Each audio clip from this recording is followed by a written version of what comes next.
when it comes to is more equipment better? Yeah, because you can cover more ground. And then you can test one recorder and see if this one over here caught it. You know, you can see if this recorder's acting up. If this recorder runs out of low batteries or runs out of battery power, you got a backup recorder. You know, and I try to use the equipment together sometimes. I try to put an investigator out there with a recorder and an EMF detector. I try to put somebody with a camera with them, you know. That way we're hitting all grounds, you know. Plus you got 3 people there. That's a safety number, you know what I'm saying? Yeah.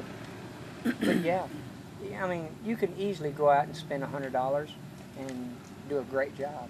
Or you can go out there and spend $3,000 like I did. Do a pretty good job too, but... No, I understand that. Yeah, I would agree.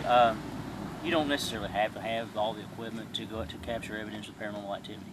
A digital recorder or an analog recorder and, you know, capture an EVP. But as Stan said, the more equipment that you have, the better, in the sense that, okay, you got an EVP on your recorder, you got a hit on your K2 meter. That's just more documentation. It's more evidence. And if you've got a thermal imaging camera and you have an anomaly on it at the same time, that's even more evidence to back up your claims. Well, like you mentioned about the Ouija board, you know, a lot of people, I guess you said, a lot of times when you go to investigate, you find out that somebody had been doing some personal investigation or whatnot. Does that, I mean, in your experience, does that happen a lot of the time when you go, and are you kind of against people doing it? You know? That's a loaded question too. Man, you're good with these loaded questions. I know what my viewpoints are on Ouija boards. I have never really messed with them, but I've never had anything bad happen when they were used. I have had them used around me, but I've never messed with them. The credibility on a Ouija board, and you got a bunch of hands on a Ouija board, that's not very credible to me, because anything can move. We all get shaky in certain situations. You know, somebody says, "Hey, did you hear that?" And everybody starts getting shaky with that board. Power of suggestion too. Exactly. You know, when you come up with like a digital recorder or something like that, or an analog recorder, works just as good to me. You come in there and you tell me you've got an EVP, that's something saying, you know, get out of here, you know, or you got a little, you know, thing moving around on the board. You know, I'd take the EVP. Yeah. It'd be more credible evidence. Now, will it open up portals? Yeah, I think a lot of things do. You know, I believe, I don't know Joe's point of view on this. We're going to get your point of view right now, Joe. But I believe even opening up certain paranormal books and reading them, you know, watching TV shows, paranormal TV shows, there's ghosts on the other side, you know, and you're showing an interest watching these TV shows or reading these books, and they're sitting there watching you. They can see you, you know, and times they can hear you too. You know, you're sitting there reading or watching these TV shows, and you're showing interest, and they're going, well, does that open up a portal? What do you think, Joe? Good question, and to be honest with you, you bring up a good point, and I really hadn't thought about this much, but I had a little bit. Back a few months ago, a certain case aired on television, and there was a big discussion on the internet. Well, if I watch this show, will it open up a portal? You know, am I endangering myself by watching this show? Of course, a lot of people said no, but you stop and think about it. There are spirits that could possibly be watching that show as well, I guess you could say. You know, they could be present while that show was being aired, and it could be trying to communicate, answering the same question. In other words, that spirit in your living room could be trying to answer the same questions that's being asked on the television show. And, you know, so in that aspect, I guess it could open a portal. Back to the Ouija board. Very controversial subject, as Stan has said. I'm not so much against the Ouija board as I am against anybody without experience attempting spirit communication. I know a lot of paranormal groups are against the Ouija board, and a lot of our cases stem from the Ouija board.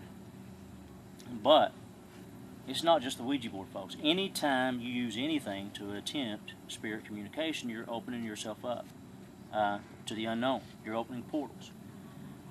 So is the Ouija board itself a bad tool? It's no worse than an EMF detector. It's no worse than a digital recorder. It's no worse than anything that you use to attempt spirit communication. The only difference is, and I get what would be, as I told you earlier, use a Ouija board or use dowsing rods, you're allowing that spirit to, in other words, you're channeling that spirit through you. I mean, it's using your hands to move that planchette on the Ouija board. Same way if you're using a dowsing rod, it's coming through you to use your hands, to cross those rods. So that would be the only difference I would see between the Ouija board and any other equipment. So you're just saying professionally, it's a good tool, still yet, kind of, right? Or is it just? Yeah, I mean, it can show. prehistoric? I want to see it do things by itself, though. Yeah, exactly. I want to see everybody's hands off of it. Let's see if it can move. I agree. I mean, the that's credibility. credible. Yeah, the credibility factor with the Ouija board, as Dan has already sure said, is. when you've got 4 or 6, different hands on that Ouija board, who's to say that they didn't move it themselves? Well, in the equipment you all have, what is, I know what your favorite piece probably is, but what is your favorite piece of equipment that you have to do your hunts on or your research on? I mean, what do you seem to get better responses with as far as the equipment that you personally use? I get more response through the digital, or say audio recorders, whether it be digital or analog. Get a lot of EVPs. Another box that I use quite a bit, another piece of equipment that I use quite a bit, is the Ghost Box. Now, this is a very controversial piece of equipment because you're dealing with real-time spirit communication. It's still on the. A lot of people are still on the fence about this kind of equipment, and I won't present it as evidence to a client because there's always that chance that it could be radio waves.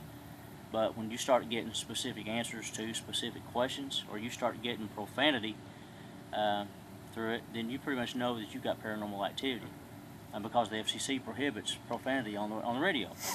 An example of that, we were investigating the Coal Miners Museum in Van Lear, Kentucky last year, and we were using the Ghost Box, and I asked the question, I said, why are you here? And the spirit said, F you, just loud as it could be, Well, we know the FCC prohibits that kind of language on the radio, so Yeah, I got you there. that was definitely paranormal. And for those that don't know what the Ghost Box is, it's basically a device that scans the radio frequencies.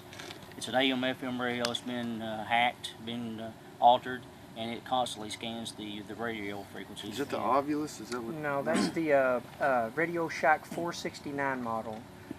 You can actually take it apart, and there is a few places on YouTube you can go to, and they'll actually show you how to tweak that and turn it into the Frank's box or the Ghost Box, whatever you want to call it.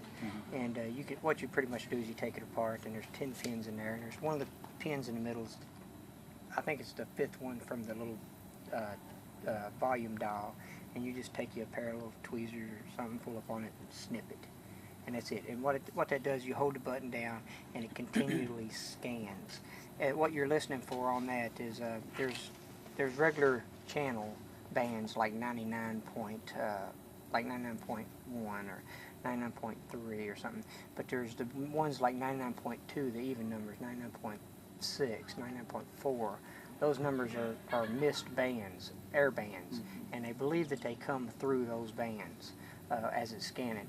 Now, me and Joe, I think, agree upon this too. You can set this Ghost Box down, pretty much communicate with just about anybody. These things are long-range bands. It's not just if you get activity or voices coming on this this Ghost Box, it's not necessarily in this room communicating with you or something like that. It could be miles down the road. I actually had an individual that passed away in Connecticut actually give me his name, full name. We Googled him, and he did die 2 weeks prior to this. Julie kind of freaked out over it. But I thought, well, that might actually be something credible to this thing, But my favorite piece of equipment now, above all, okay, is not the Ovulus. Okay, the Ovulus is still new, and I really like the Ovulus, and I think we need to work more with it or equipment like it, because I think that's going to be part of the future. But mine is not a digital recorder, it's an analog recorder.